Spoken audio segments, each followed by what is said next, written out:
not only that, he in fact mentions, there's a term he uses. There are 3 types of classifications he does of women.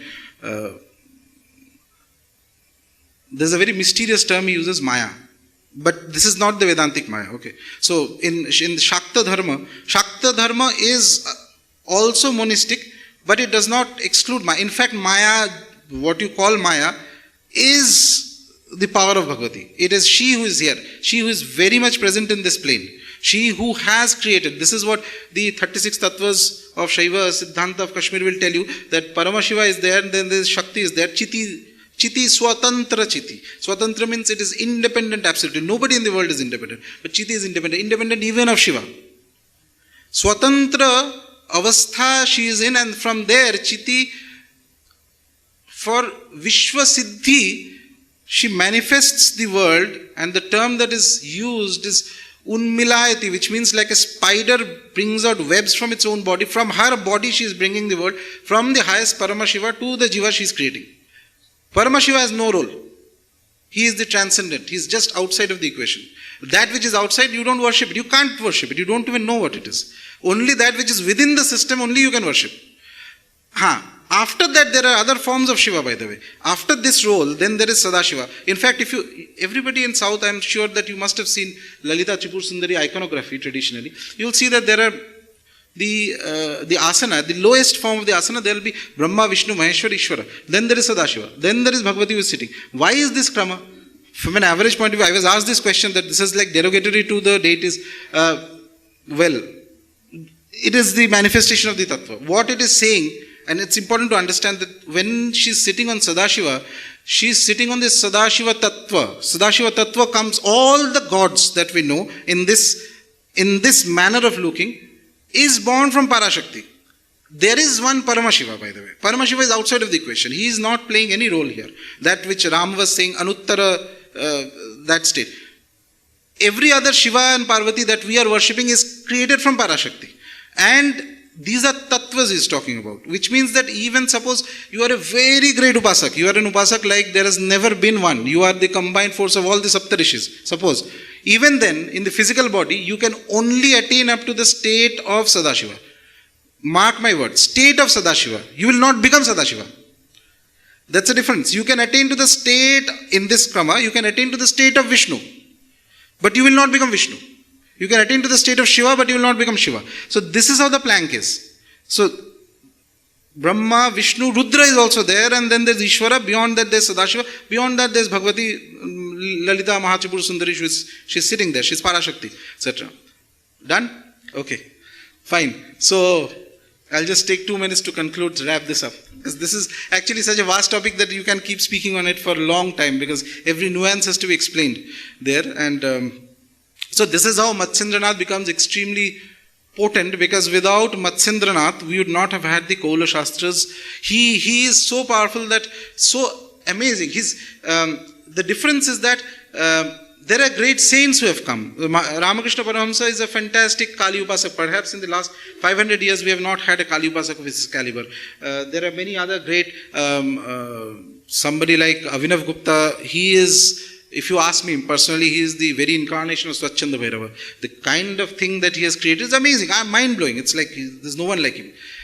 But even he mentions in the Tantra Loka, when it talks about the Kaula rituals and all that, and he is very open to all this. By the way, he had a Kaula Guru, Matsendranath, Avinav Gupta. Okay, and he mentions all this.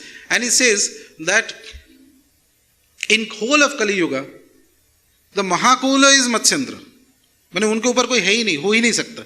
Difference is that there are saints, there are Paramhamsas, there are Siddhas, there are Mahasiddhas, etc. Matsendra is like a rishi. He is bringing the knowledge from the yoginis into this plane, so that later generations can follow it. He is not taking it from a human guru. That is why Matsendra is exemplary. It's actually a sad reflection of our culture that the places where Matsendra lived. In Bengal, if you go and ask who is Matsendra, nobody has an idea today. Okay, so various, whatever reasons it's there, Matsendra is not remembered to that degree. But he was the primary source, or sort of the the transformer, sort of. See, how does the Vidya as a tradition come into existence? There are two things necessary for a tradition to be there. One is there has to be somebody who has the mystical ability to attain to that state. And number two, somebody who has the ability to systematize the knowledge. I am a great mystic, I live in a forest, kya farak pad raha hai duniya ko? Nobody cares. You do whatever you want. But how do you systematize it so that later generations can follow? Whoever has done this, today we worship them, be it Shankaracharya, Madhvacharya, Ramanujacharya. This is what the Acharyas have done. Or if you have to create a matha, even in the case of say Ramakrishna Matha, Ramakrishna was the mystic, unlettered mystic, nothing he knew. Vivekananda comes in, he creates, organizes the whole thing into some kind of a pattern, and until you give a pattern, people can't follow. Matsendranath is the guy who is both the mystic and the pattern creator.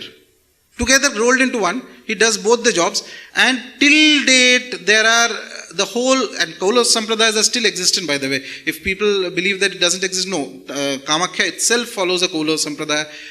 In South also there are Kaula Sampradayas. They may not be that vocal or that, open about it, but it all comes from that paddhatis. So how to purify when you're using in Kaula sadhanas, you have to use alcohol to offer, but we don't call it alcohol, we call it karan. Because it passes through a process of mantric purification. Only then you can offer it to the deities. You do tarpana of the deities, you do tarpana of the gurus with it, you do tarpana of everybody. But only if it is transformed through the power of that. And I'll just conclude this with saying, and this works so well, I mean, people who are not from this, who if you have an outside view, you will think that okay, this must be some kind of, excuse to have fun and this and that. No.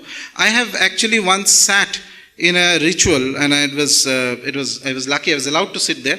There was a homa being performed, and I was sitting there, and in the middle, the individual was performing, says that, okay, now I have to offer karan to the deity. So what does he do?